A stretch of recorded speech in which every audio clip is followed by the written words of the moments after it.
Chapter 6. David again brought together all the able young men of Israel, 30,000. He and all his men went to Baalah in Judah, to bring up from there the ark of God, which is called by the name of the Lord Almighty, who is enthroned between the cherubim on the ark.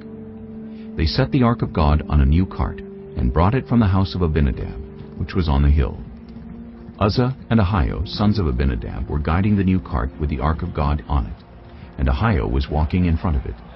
David and all Israel were celebrating with all their might before the Lord, with castanets, harps, lyres, timbrels, sistrums, and cymbals. When they came to the threshing floor of Nacon, Uzzah reached out and took hold of the ark of God, because the oxen stumbled. The Lord's anger burned against Uzzah because of his irreverent act. Therefore God struck him down, and he died there beside the ark of God. Then David was angry because the Lord's wrath had broken out against Uzzah, and to this day that place is called Perez Uzzah. David was afraid of the Lord that day and said, "How can the ark of the Lord ever come to me?" He was not willing to take the ark of the Lord to be with him in the city of David. Instead, he took it to the house of Obed-Edom the Gittite. The ark of the Lord remained in the house of Obed-Edom the Gittite for 3 months, and the Lord blessed him and his entire household. Now King David was told, "The Lord has blessed the household of Obed-Edom and everything he has, because of the ark of God." So David went to bring up the ark of God from the house of Obed-Edom to the city of David with rejoicing. When those who were carrying the ark of the Lord had taken 6 steps, he sacrificed a bull and a fattened calf. Wearing a linen ephod, David was dancing before the Lord with all his might, while he and all Israel were bringing up the ark of the Lord with shouts and the sound of trumpets. As the ark of the Lord was entering the city of David, Michal, daughter of Saul, watched from a window. And when she saw King David leaping and dancing before the Lord, she despised him in her heart.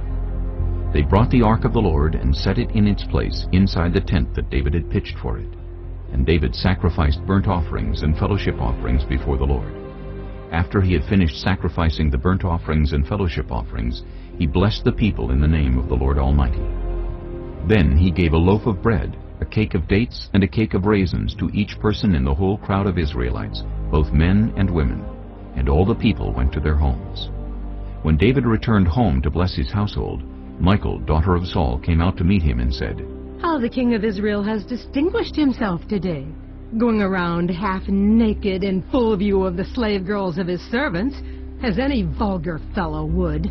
David said to Michal, "It was before the Lord, who chose me rather than your father, or anyone from his house, when he appointed me ruler over the Lord's people, Israel. I will celebrate before the Lord. I will become even more undignified than this, and I will be humiliated in my own eyes. But by these slave girls you spoke of, I will be held in honor."